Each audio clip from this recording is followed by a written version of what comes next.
जिस तरीके से बाड़मेर का टिकट था ना, मतलब आप सोचिए कि लास्ट आखिरी जो 2-3 टिकट थे उसमें थे। तो क्या लगा कि आपको प्रियंका जी की जगह आपको टिकट दिया गया, तो कहीं न कहीं आपको लगा नहीं कि हाँ, एक नाराज़गी थी? दूसरा मेरा आपसे ये सवाल है, समय बहुत कम मिला आपको। क्या आप देखिए कि दूसरे दिन आपको नामांकन था, बहुत से लोगों ने ये भी कहा कि देखिए दीपक के साथ में 2-4 लोग हैं, तमाम लोग हैं। उन लोगों को क्या कुछ कहना चाहोगे और अब आगे की क्या प्लानिंग है? दीपक जी, सबसे बड़ी चुनौती तो यही है कि हारने का सबसे बड़ा कारण होता है बीजेपी की आपसी गुटबाजी। एक बार फिर से वही प्रियंका जी से बातचीत हुई, आपने उन्हें कहा कि पार्टी के साथ आ जाइए, टिकट मिलने के बाद में कभी फ़ोन पे बातचीत हुई या आपने मनाने की कोशिश की? रात को जब 12 बजे 11 बजे जब टिकट के बारे में पता चला, तो पहला रिएक्शन क्या था? आंखों में आंसू थे? क्या था?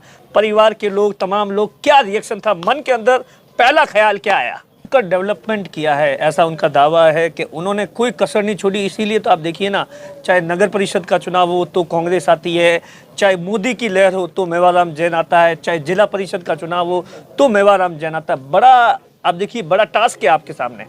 उनके कार्यकाल के बारे में क्या कहेंगे, उनके कामकाज के बारे में? उन्होंने डेवलपमेंट नहीं हुआ है, भ्रष्टाचार हुआ है। ये मैं 15 दीपक जी 10 सालों से यही सुनता हूँ कि मेवाराम ने भ्रष्टाचार किया। जब वोट की बारी आती है, लोग मेवाराम को वोट दे देते हैं। दीपक भाई, सबसे पहले तो ये बताओ, राजनीति में एंट्री कैसे हुई? क्योंकि आपके दादाजी थे, वो राजनीति करते थे, आप तो इतने बड़े पढ़े लिखे थे, करोड़ों रुपए की नौकरी थी सालाना, आप कहीं अच्छी जगह चले जाते तो करोड़ों रुपए मिलते, फिर अचानक ही राजनीति में आने की कहाँ से शुरुआत हुई? किसी देख कर शुरुआत हुई या परिवार का था? आपने छोटी उम्र में राजनीति देखी? इन तमाम चीज़ों पर भी लोग जरूर जानना चाहेंगे। बहुत से लोग आपको जानते नहीं है। ऐसा है कि आप अभी कोई महीना 2 महीना भर पहले राजनीति में आए हो, या फिर मैं देखो, मेरा पर्सनली एक्सपीरियंस है, मैं आपको बताऊं, मैं आपको 4-5 सालों से बीजेपी की कोई मीटिंग नहीं होगी जहां पर आप नहीं नजर आए। लोगों को क्या कुछ कहना चाहोगे आप? तो हॉस्पिटल है, मेवाराम जैन कहते हैं कि पूरे राजस्थान में आप कहीं घूम जाइए, कोविड के समय के अंदर अहमदाबाद से लोग आते थे यहाँ पर, उनका ये दावा है। मुझे लगता है कि हॉस्पिटल में वो सिर्फ फोटो खिंचाने के लिए जाते होंगे। हाँ। क्योंकि मैंने देखा है हॉस्पिटल के अंदर एक बेड के ऊपर दो नमस्कार साथियों, मैं आपका साथी दिनेश बोहरा। बाड़मेर विधानसभा का चुनाव है, बड़ा दिलचस्प होता जा रहा है। जिस तरीके से आप देखिए, बीजेपी ने आखिरी मूवमेंट पर अपना प्रत्याशी घोषित किया है। दीपक कड़वासरा हमारे साथ में मौजूद है, 35 साल इनकी उम्र है।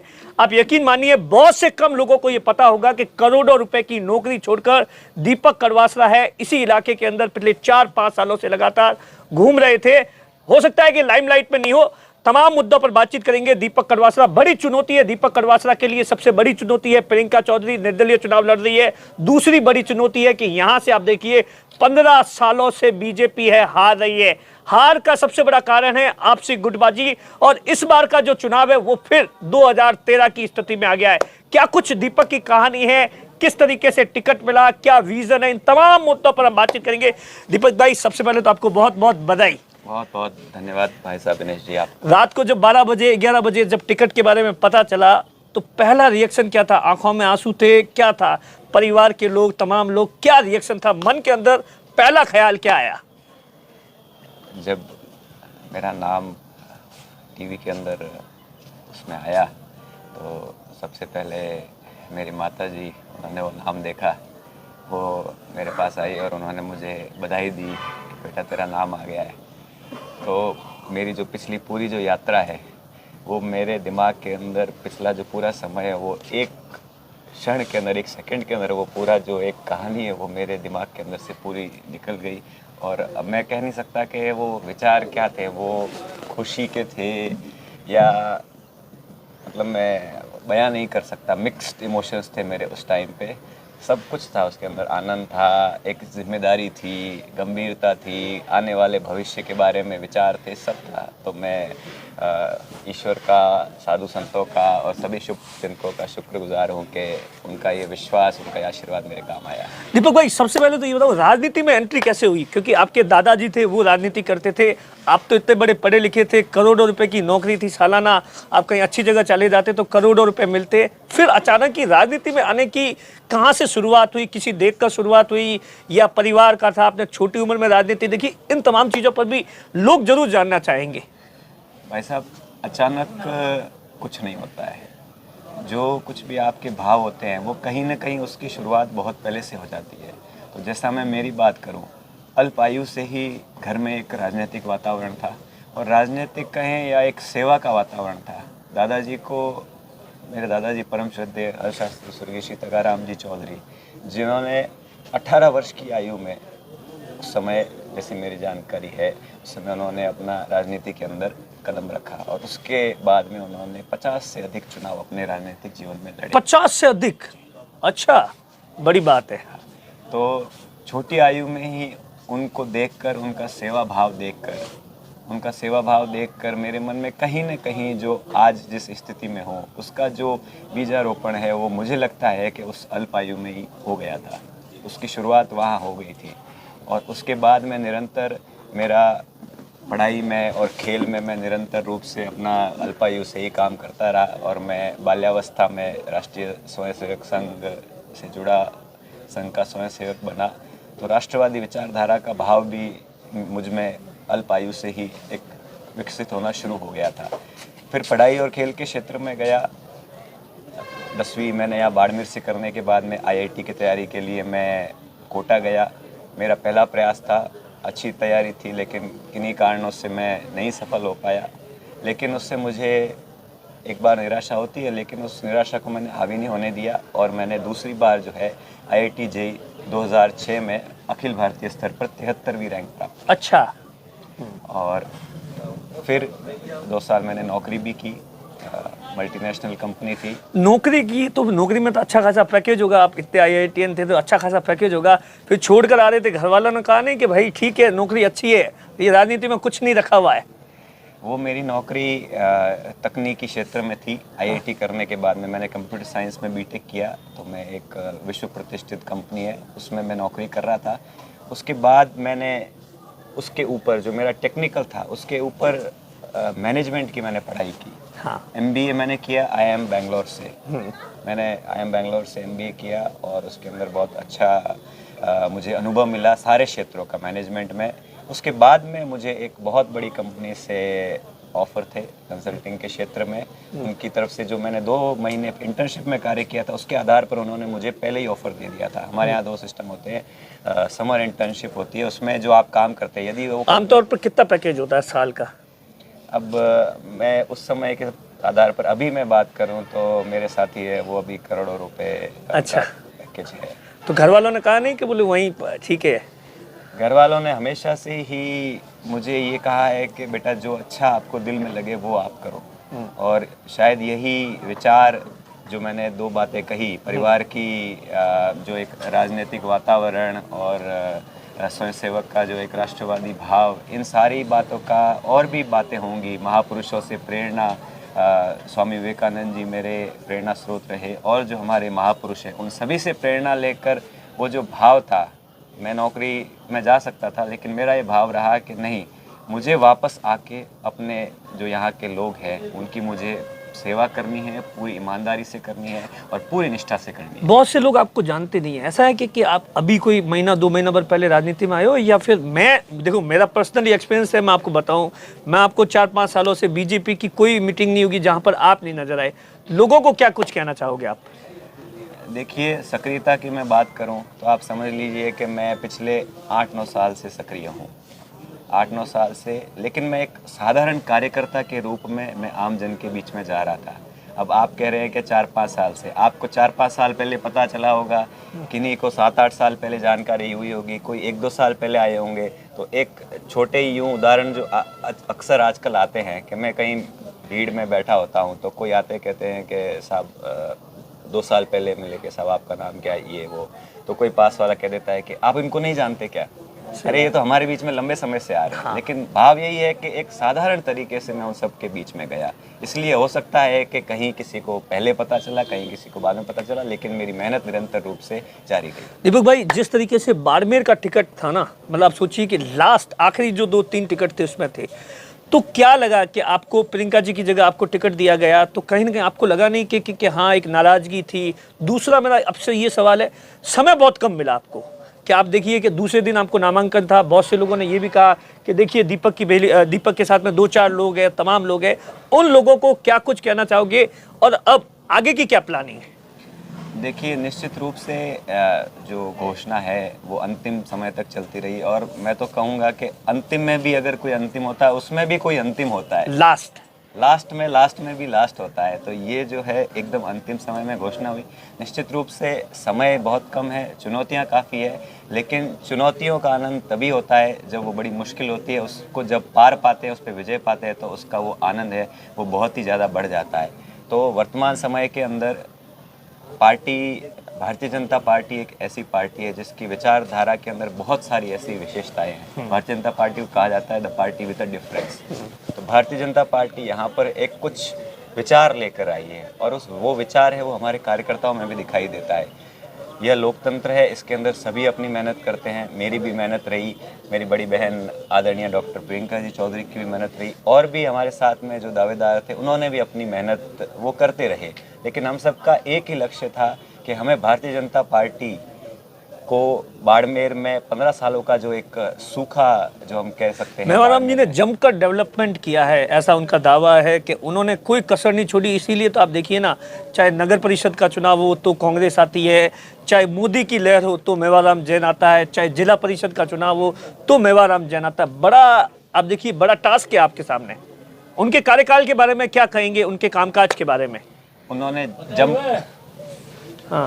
जमकर डेवलपमेंट नहीं किया है। उनके 15 सालों के कार्यकाल में जमकर भ्रष्टाचार हुआ है, जमकर भय का वातावरण हुआ है, जम करके जो सारी समस्याएं हैं वो पैदा हुई है। आज आपसे कुछ छुपा नहीं है। बाड़मेर की आप हालत देख लीजिए, शहर की आप हालत देख लीजिए। आप यहाँ सिंदरी चौराहे से होके आए, आपने सिंदरी चौराहे की स्थिति आपने नहीं देखी क्या? वहां से जो आगे की रोड है वो हर 10-15 दिन के अंदर बनती है। आज ये स्थिति हो गई है। स्वास्थ्य की बात कर लीजिए, अच्छा सा हॉस्पिटल है। मेवाराम जैन कहते हैं कि पूरे राजस्थान में आप कहीं घूम जाइए, कोविड के समय के अंदर अहमदाबाद से लोग आते थे यहाँ पर, उनका ये दावा है। मुझे लगता है कि हॉस्पिटल में वो सिर्फ फोटो खिंचाने के लिए जाते होंगे। क्योंकि मैंने देखा है हॉस्पिटल के अंदर एक बेड के ऊपर दो महिलाएं अपने छोटे बच्चों के साथ में, एक बेड पे 2 महिलाएं रहती है। अगर आपकी नज़र के अंदर यही अगर अच्छी स्वास्थ्य सेवा है तो मैं चाहता हूँ ऐसी स्वास्थ्य सेवाएं किसी को ना मिले। कम से कम पूरे तरीके से स्वास्थ्य की बात हो। और कोरोना का हाल जो है वो आपसे छिपा नहीं है। कोरोना के अंदर जब त्राही मची हुई थी तब बेड चाहिए होता था, या अभी भी ऐसी स्थिति है कि कुछ अगर हॉस्पिटल के अंदर कुछ करवाना है तो उनसे फोन कराइए, मेवाराम जी से बात कराइए। ऐसी स्थिति हो गई। अगर आपको लगता है कि ये अच्छी स्वास्थ्य सेवाएं है और ये जमकर डेवलपमेंट है तो मैं तो इस बात से आपसे एग्री नहीं कर सकता। और उसके अलावा आप नगर परिषद में जो भ्रष्टाचार चल रहा है, रोज अखबार के अंदर नई खबरें आती है। यहाँ तक कि उनके जो साथ में बैठे उन्होंने ही कह दिया कि नगर परिषद में जमकर भ्रष्टाचार हुआ है। तो अब जमकर तो हुआ है लेकिन डेवलपमेंट नहीं हुआ है, भ्रष्टाचार हुआ है। ये मैं 15 दीपक जी 10 सालों से यही सुनता हूँ कि मेवाराम ने भ्रष्टाचार किया। जब वोट की बारी आती है लोग मेवाराम को वोट दे देते हैं। कुछ कारण होते हैं, वोट मेवाराम को नहीं देते हैं, वोट बट जाते थे। इस कारण से कुछ हमारी पहले कुछ कमियां रही, लेकिन ऐसा है कि इस बार हम सभी दृढ़ संकल्पित है। और ये आप ध्यान में रखिए कि वोट कभी मेवाराम जी को नहीं गए। कोई भय से कोई चला गया होगा, क्योंकि उनकी जो एक शैली है। भय से क्यों, ऐसा क्यों लग रहा है आपको? आप देख लीजिए ना, आपके पास में तरह तरह के लोग आते होंगे, बातें आती होगी कि नहीं कि ये कहा जाता है तुमको वहाँ भेज देंगे, तुमको यहाँ भेज देंगे, किसी की छोटे इलाज कर देंगे, छोटे पद पे भी कोई होता है तो उसको कहा जाता है कि भाई इसका यहाँ से यहाँ करना है तो उससे पहले मेरी अनुमति लेनी होगी। ये क्या बात है? ये किस तरह का माहौल है? मतलब एक व्यक्ति को जन सेवक बनाया जाता है तो जनता की सेवा करने के लिए बनाया जाता है, न कि जनता का शोषण करने के लिए। तो ये जो है ये शोषण हो रहा है, और इस शोषण को हटाने के लिए जैसा कि मैं कहता हूँ कि अभी तक राज है वो एक व्यक्ति का राज था और वो मनचाहे तरीके से चला रहा था। लेकिन अब जो है वो जो बाड़मेर का मुख्यालय का सिंहासन है उसके ऊपर अब बैठने की बारी है, वो बाड़मेर की जनता की है। और बाड़मेर की जनता ने ठान लिया है कि अब वो सिंहासन है वो हमारा है, वो किसी एक व्यक्ति विशेष का नहीं है। दीपक जी, सबसे बड़ी चुनौती तो यही है कि हारने का सबसे बड़ा कारण होता है बीजेपी की आपसी गुटबाजी। एक बार फिर से वही प्रियंका जी से बातचीत हुई, आपने उन्हें कहा कि पार्टी के साथ आ जाइए, टिकट मिलने के बाद में कभी फ़ोन पे बातचीत हुई या आपने मनाने की कोशिश की? देखिए ऐसा है कि जैसा मैंने कहा, भारतीय जनता पार्टी की विचारधारा से जब कार्यकर्ता जुड़ता है तो उसकी एक निष्ठा होती है। और आदरणीय डॉक्टर प्रियंका जी वो भारतीय जनता पार्टी की निष्ठावान और समर्पित कार्यकर्ता है। और हमने लंबे समय से जैसे मैं आपने पिछली बात हुई सक्रियता की, तो लंबे समय से हम एक साथ हर स्थानों पर भारतीय जनता पार्टी का झंडा लेकर आमजन के बीच में गए। उनको हमने भारतीय जनता पार्टी के विकास कार्यों से, यशस्वी प्रधानमंत्री माननीय नरेंद्र मोदी जी की नीतियों के बारे में, उन्होंने जो जन कल्याणकारी कार्य किए हैं जो कि आज बाड़मेर की सुदूर ढाणी में बैठे व्यक्ति को महसूस होते हैं, उन तक ये बात पहुंचाने की कोशिश की, भारतीय जनता पार्टी को मजबूत किया। और हम जहां भी गए, अन्य भी हमारे जो आदरणीय दावेदार है वो गए, हमने यही कहा कि तो कभी बात नहीं होती थी, साथ में रहते थे, भाई टिकट किसी को मिलेगा, इस बार तो हम सब एक हो जाएंगे?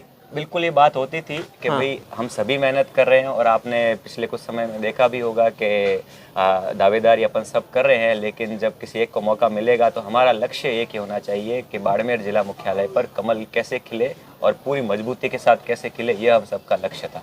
लेकिन अब कैसे करेंगे सर? आप देखिए ना, बीजेपी का वोट बैंक है वो फंड जाएगा तमाम तरीके से, क्योंकि प्रियंका जी ने आज चुनावी आगाज कर दिया, वो देवदर्शन यात्रा के लिए निकली है, आप है परसों से आगाज कर रहे हैं, तो कैसे होगा ये सब कुछ मैनेज?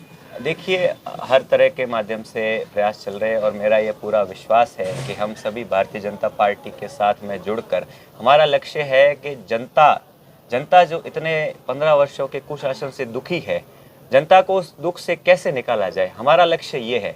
और मेरा ये विश्वास है कि वो भी हमारे साथ में इस मिशन के अंदर जुड़कर, हम साथ में मिलकर इस जिला मुख्यालय पर भारतीय जनता पार्टी का कमल खिलाएंगे। मुझ पर राष्ट्रीय शीर्ष नेतृत्व, प्रदेश शीर्ष नेतृत्व और जो हमारे यहाँ विचारधारा के संगठन के कार्यकर्ता हैं, सर्व समाज है और जो सभी शुभचिंतक हैं, उनका जो विश्वास रहा है, पहले तो मैं उनका हृदयपूर्वक आभार भी प्रकट करता हूँ। तो उनका विश्वास के कारण मुझे जो अवसर मिला है, इस अवसर में हम सभी सहभागी होकर बाड़मेर मुख्यालय पर भारतीय जनता पार्टी को विजयी बनाएंगे। और बाड़मेर का प्रतिनिधित्व है वो 200 सीटों में से एक बाड़मेर मुख्यालय का प्रतिनिधित्व होगा, और राजस्थान में प्रचंड बहुमत के साथ में भारतीय जनता पार्टी की सरकार बनेगी, जो केंद्र को 2024 के अंदर और मजबूत करेगी। दीपक भाई, आखिरी सवाल है, क्या दीपक कड़वासरा का क्या विजन है बाड़मेर के लिए? दीपक कड़वासरा ने इन 5 सालों में क्या देखा है जिसे वो सही करना चाहेंगे?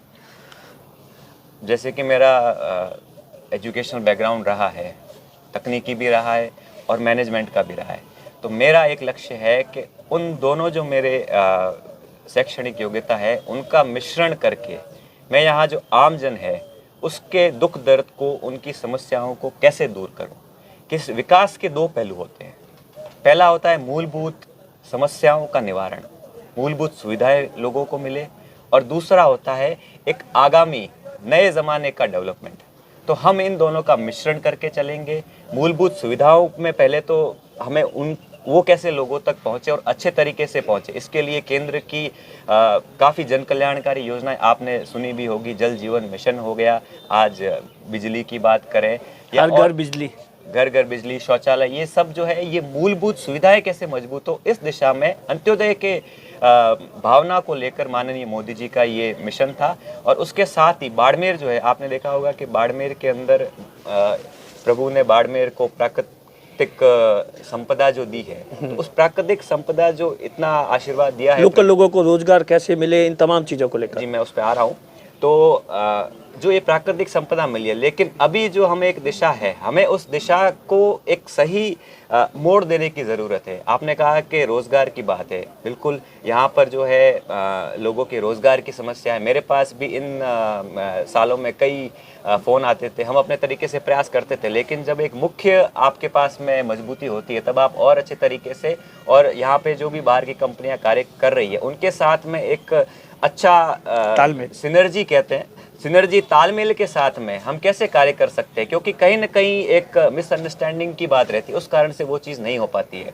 तो मेरा जो यहाँ और जो अच्छे स्तर का विजन है उसको लेकर मैं जल्दी आपके सामने एक विजन पेपर या विजन डॉक्यूमेंट रखूंगा, उसके अंदर हम तमाम इन सब चीज़ों के ऊपर विस्तृत रूप से चर्चा करेंगे। आप देखिए, ये दीपक कड़वासरा है जिनका दावा है कि 15 साल का जो बीजेपी का वनवास है वो खत्म होगा, और दीपक कड़वासरा ने बताया कि क्या उनका बाड़मेर के लिए विजन है। दिनेश बोहरा, बाड़मेर।